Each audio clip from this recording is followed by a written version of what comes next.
सागर का एक इतिहास बता देता हूँ।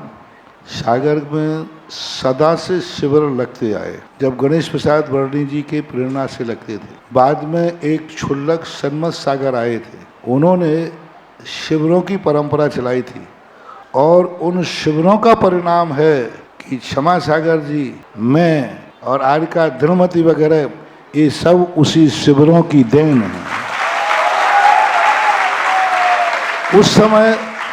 उस समय पूज्य गुरुदेव बुंदेलखंड में प्रवेश नहीं था। आचार्य श्री का उस समय बुंदेलखंड में आए नहीं थे। उसके पहले भी सागर में शिविर लगते थे और शिविरों का इतिहास सागर का बड़ा मजबूत रहा है और शिविरों के संस्कार सागर में बहुत पहले से शुरू से रहे। पूरे बुंदेलखंड में शिविर लगाने में संबंध में सागर सदा से अग्रणी रहा है और बड़े बड़े शिविर, आवासीय शिविर लगते थे मोराजी के अंदर। मोराजी क्षेत्र में आवासीय शिविर, यानी आसपास के गांव के बच्चे आते थे और वे 8-10 दिन तक समाज उनकी सेवा करके उनको लगाती थी। उस समय जब ऐसी परंपरा थी। आज तो तुम्हारे लिए बहुत सुविधाएं हैं। सांगनेर संस्थान के स्नातक आशीष वगैरह आपके यहाँ शिविर लगा रहे हैं, तो आज तो तुम्हें इतनी सुविधाएं हैं कि प्रत्येक कॉलोनी में, प्रत्येक मंदिर में बड़े बढ़ चढ़ के शिविर लगना चाहिए और उन शिविरों का संयुक्त समापन होते समय यही सबसे बड़ा लाभ होना चाहिए कि पूरे लोग एक साथ इकट्ठे होकर उन शिविरों को प्रोत्साहित करें।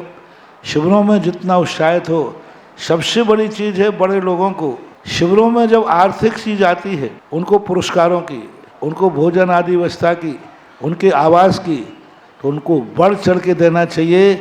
एक दिन के लिए बारात आती है तो इतना मैनेजमेंट करते हो और धर्म सीखने के लिए 10 दिन के लिए यदि शिविरार्थी आए तो उनकी कितनी व्यवस्था होना चाहिए, इस पर ही विचार कर सकते हो।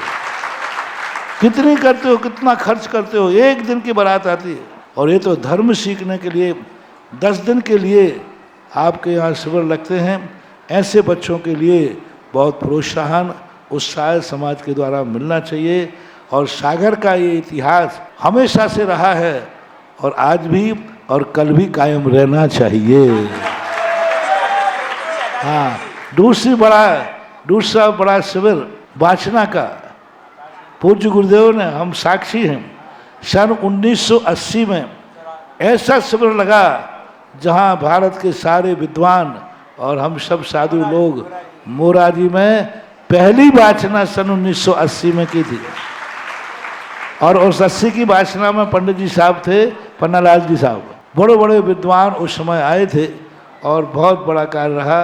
तो सागर तो इसका इतिहास रहा है, वो इतिहास का परचम आज भी लहराना चाहिए।